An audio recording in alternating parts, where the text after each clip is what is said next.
Hello and welcome to Caring, France 24's humanitarian programme. This week, a look at Christians in Pakistan. Pakistan is struggling in its fight against Muslim extremism. The Taliban is on the rise and Al-Qaeda proving an impossible force to tame. Since its independence back in 1947, Pakistan has strived to carve out a liberal religious climate with secular policies where all faiths could thrive. But since the mid-70s, a dramatic shift has been emerging, when Prime Minister Nawaz Sharif, who was recently thrust back into the limelight for mounting a revolt against what he called the current regime's oppression, he had played a large part in pushing the Pakistani constitution closer to becoming an Islamic state. For some members of the Christian community, as you'll see in this report, they've paid a high price for being in the minority. Now, at the centre of their tales of ostracism and discrimination are controversial blasphemy laws imposing a very real fear of being perceived as un-Islamic. Worryingly, more and more cases of forced conversions from Christianity to Islam are also being reported. Our reporters travelled to meet one community in Islamabad living in what's been dubbed the French Quarter, living, as you will see in this report, in utter poverty, literally walled off from the rest of society.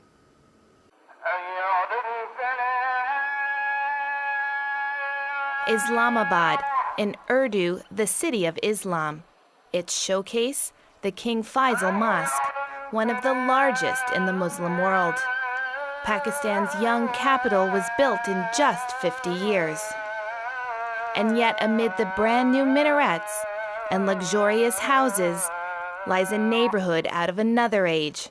It's known as the French colony, in remembrance of the French embassy, which used to be located there. 5,000 Christians live here without running water, electricity, or garbage collection. Samang is a young Christian, 19 years old. He invited us to his neighborhood where Pakistani Muslims never come.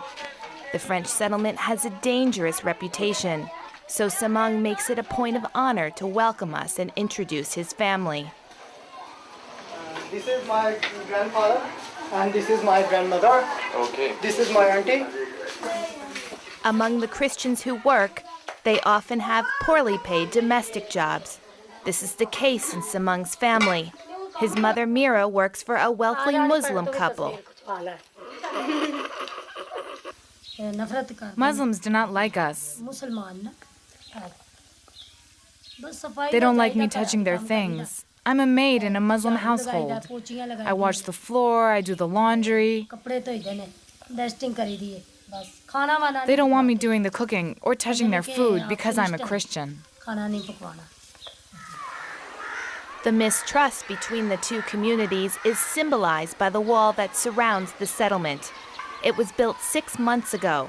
Here, it is topped with shards of broken glass. On the other side, the wall is too high to climb over, so now Samang must make a long detour to return home. When I saw that workers were beginning to build, we went to see them to ask them to stop. But they didn't listen, and we couldn't do anything about it. Officially, the wall is there to protect the Christians from a dangerous drop into a polluted stream. Last year, 2 children fell in, and they died. But there is something else they want to protect here, the residents of the wealthy neighborhood. This man does not know he was being filmed. Can live in the center of Islamabad. But they are not good people here. They are not good people? They are ignorance. You know, ignore. Yes. Ignore, and then is a mafia, you know, drug mafia, drug. They are all drug users. All of them? All of them drug user and also drug supplier. Supplier? Yes, sir. As you know, that's underworld. He invites us to approach the wall, a wall that, according to him, no one wants to tear down.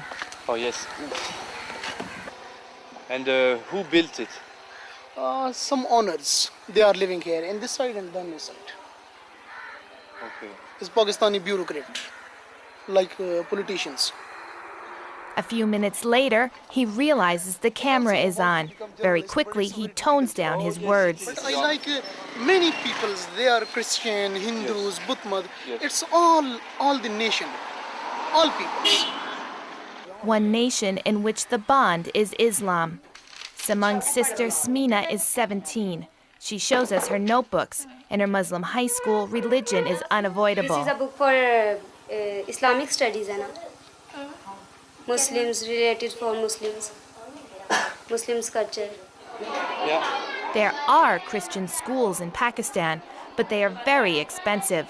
Too expensive for the residents of the Christian settlement. Here, only little ones can get a Christian education. They are taught by their older sisters, who provide all the class materials themselves. They fill in the gaps caused from government neglect. But there is hope that things will improve. The affairs of the Christian neighborhood are now in the hands of Shahbaz Bhatti, the Minister for Minorities. It's a new position created just 6 months ago and occupied by one of the few Christians in the government. And we are here to serve them, and we are giving them this hope that their issues will be addressed. They will not remain neglected. They will not remain subjugated or second-class citizens. Do you know where the French colony is from here? Yeah, this is But during the course of the interview, when we asked him to accompany us to the settlement, Quickly, together. despite our insistence, he would not accompany us. He knows that given the state of misery his fellow Christians live in, he would not necessarily be welcome there. Many Pakistani Christians come from the lower caste of the Hindu religion. Some untouchables converted, hoping to escape a social system that classified them as pariahs. But today, the ills that plague their communities have not changed. Drugs, poverty, and poor education. Factors that contribute to the prejudice against them in a country where 95% of the population is Muslim. Yet respect for religious minorities is one of the tenets of the Pakistani Constitution.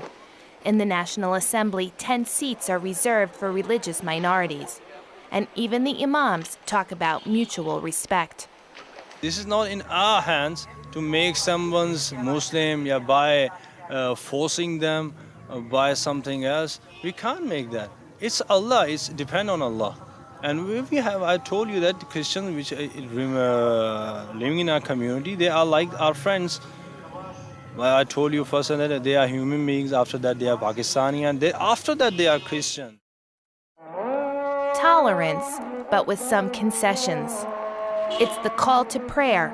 Smina, the young Christian who showed us her notebooks a little while ago, is covering her head as she walks past the mosque.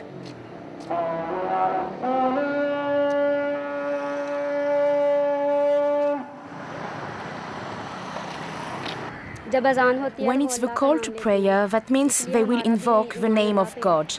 It's for that reason that I cover my head. I am not giving in to pressure, but since they are praying to God, it's a mark of respect. Smina is not required to do this, but she is aware of Pakistani's blasphemy law, a law which, if applied, can send people to jail for seemingly harmless comments and gestures. 5 years ago, a blind Christian spent 8 years in jail for unknowingly throwing away a copy of the Quran. Khalil Tahir is a Christian lawyer. He has been campaigning for years to repeal the blasphemy law. The article says, if anybody will say anything against the Muslim Prophet, Hazrat Muhammad, peace be upon him, if anybody will say anything against him, verbally, intentionally or unintentionally, the punishment will be death. Most times, the death penalty is turned into a prison sentence, but the charges are sometimes based on very weak evidence. I will say, no Christian will say anything against the Prophet of anyone. But it's just like in Pakistan, it's very easy to buy the witness in some rupees. And if you have a personal grudge against anyone, if you have enmity, and if you have any kind of ill feelings against others, you can use this law. And nobody says, nobody recognizes, and there is no rational investigation regarding this law. But Khalil Tahir knows this fight is dangerous. Totally, I'm not saying. I know that I'm not safe. I know many people are after me and my family, because this bitter experience already we have been facing, and already we have faced physical attack near my home, and even police caught one fanatic outside my home. He was ready to blast my home. After that, he is not in the jail now. I do not know where is that person, what happened to that person. The Christian community makes up just 2% of Pakistan's population. In a country of nearly 160 million people, that comes out to 3 million individuals. Scattered about the country and lacking resources, they struggle to defend themselves and make their voices heard. And for the residents of the Christian settlement in Islamabad, they know the wall that separates them is not close to being torn down. Well, that's it then for this edition of Caring. Do join us again very soon. Until then, thank you for watching and bye-bye for now.